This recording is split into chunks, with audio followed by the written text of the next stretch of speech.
বিভাগীয় প্রধানকে প্রথম বর্ষের ছাত্রের সিঁদুর পরানো ঘিরে শোরগোল হয়েছে। মালা বদল, সাত পাকে ঘোড়া থেকে শুরু করে শুভদৃষ্টিও। নদিয়ার হরিণঘাটার Maulana Abul Kalam Azad university of technology এমনই এক ভিডিও ভাইরাল হতেই পড়ে গিয়েছে শোরগোল। সামনে এসেছে বিশ্ববিদ্যালয়ের প্যাডের ছবি, যেখানে একে অপরকে স্বামী স্ত্রী হিসেবে গ্রহণের অঙ্গীকার করেছেন বিভাগীয় প্রধান ও প্রথম বর্ষের ছাত্র। সাক্ষী হিসেবে 3 জনের সইও রয়েছে তাতে। এই ভাইরাল ভিডিও সামনে আসতেই বিতর্কের ঝড় উঠেছে।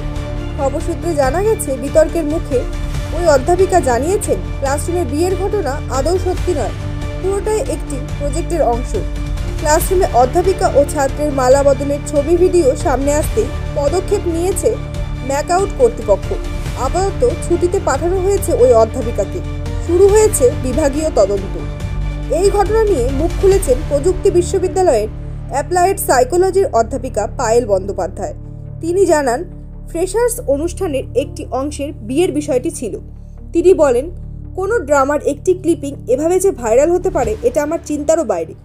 টিচার্স ডে, ফ্রেশার্স ডে এসব অনুষ্ঠানে তো নাচ গান নাটক হয়েই থাকে, কিন্তু নাচ গান বাদে নাটকের একটা নির্দিষ্ট অংশ ভাইরাল হয়েছে। এটা আমরা ফ্রেশার্স পার্টি প্ল্যান করেছিলাম, যেখানে নাচ গান ড্রামা সবই হচ্ছে।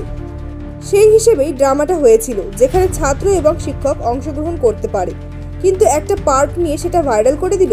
এটা আমার জন্য একটা আশ্চর্যজনক বিষয়। আমার চরিত্র নিয়ে প্রশ্ন তোলা হচ্ছে। আমি আইনি পথে হাঁটছি এবং অভিযোগও জানিয়েছি। আমি কর্তৃপক্ষের কাছে কৃতজ্ঞ যে তদন্ত কমিটি করেছে, যারা তদন্ত করে সত্যিটা সামনে নিয়ে আসবে। মৌলানা আবুল কালাম আজাদ ইউনিভার্সিটি অফ টেকনোলজির অন্তর্বর্তী উপাচার্য তাপস চক্রবর্তী এই বিষয়ে জানিয়েছেন, অধ্যাপিকার দাবি এটা একটা সাইকোড্রামার অংশ। সকলের সামনে ক্লাসরুমের মধ্যেই সবটা করা হয়েছে ডেমনস্ট্রেশন হিসেবে। শিক্ষিকাই অনুমতি দিয়েছেন ভিডিও রেকর্ডিংয়ের, যাতে একটা রেকর্ড থাকে। যেহেতু পুরো বিষয়টা সোশ্যাল মিডিয়ায় ছড়িয়ে গিয়েছে, তাই অধ্যাপিকাকে কয়েকদিনের জন্য ছুটিতে পাঠানো হয়েছে। তদন্তকারী কমিটির মহিলা সদস্য এবং বাকিরা আশ্বাস দিয়েছেন যে গোটা ঘটনার তদন্ত করে রিপোর্ট জমা দেবেন। Bureau report, news up daily.